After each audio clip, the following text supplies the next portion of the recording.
Republican Representative Marjorie Taylor Greene apparently just has money to burn because last week she missed a deadline to appeal a $2,500 fine for refusing to wear a mask in the U.S. House of Representatives.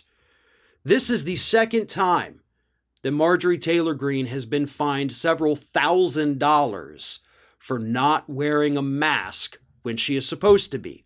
Obviously, earlier this year with the new Congress, Pelosi, Speaker of the House, put the rule in place, hey, you're coming in here, you got to have the mask. Pretty simple, right? I mean, a lot of businesses still have that. Hospitals still have it. This is not uncommon. Federal buildings have that requirement. You have to wear a mask because we're still watching COVID numbers explode throughout the country. But Marjorie Taylor Greene would rather make a political stand.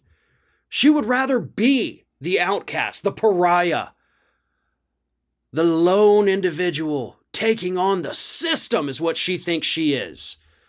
But in reality, you're just an idiot who's costing yourself thousands of dollars. I mean, thousands and thousands of dollars, Marjorie, just because you don't want to wear a mask. This is ridiculous. This is stupid. But this is what we've come to expect from you because this is what you do. You've always got to be the center of attention. You've got to be the focal point. No publicity is bad publicity, right, Marjorie? Well, I would say it is when it starts impacting your personal bank account. Because again, you missed the deadline to appeal this. Like, this fine is in place now.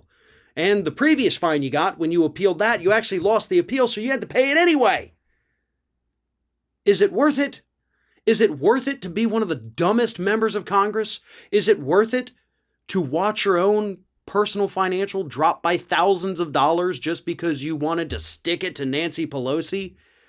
Look, Marjorie Taylor Greene won't even admit whether or not she's vaccinated. So yes, of course, of all people, you need to be wearing a mask. If you're not even willing to say, hey, look, I am protected, I've got the vaccine, I'm sorry, I forgot this one time, then okay, understandable, but still dangerous. But she won't even do that. She won't say whether or not she's had the vaccine. I'm willing to bet she probably has, because if she hadn't, she would proudly say that, no, I haven't. And she would appeal to all the anti-vax conservatives out there who think this is some kind of government oppression. So her refusal to say whether or not she has leads me to believe that she has had it. She just doesn't want to piss off the crazies. So there's that. But again, I have to ask, is it worth it? Losing all of this money for what? To play to the people who are already voting for you anyway? To play to the people who support you but aren't donating to you? I mean, hell, we've seen enough of that with her little tour with Matt Gaetz. They're going around spending money like crazy in hopes of raising more money from the people who show up to hear them, but it ain't materializing. They're losing money on that tour. Tens of thousands of dollars the two of them have lost together because people may like them, but they're not giving them any money.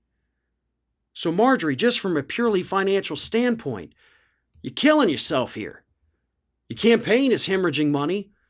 You know, the FEC's looking into what happened to $3.5 million that you raised, because that certainly is an amount that raises eyeballs, and they want to make sure you're reporting it correctly. So you got all kinds of money issues. I would think that putting a mask over your face to avoid having to pay out thousands of dollars would be a no-brainer to somebody in your financial situation. But then again, you yourself are a no-brainer, so I guess it kind of makes sense.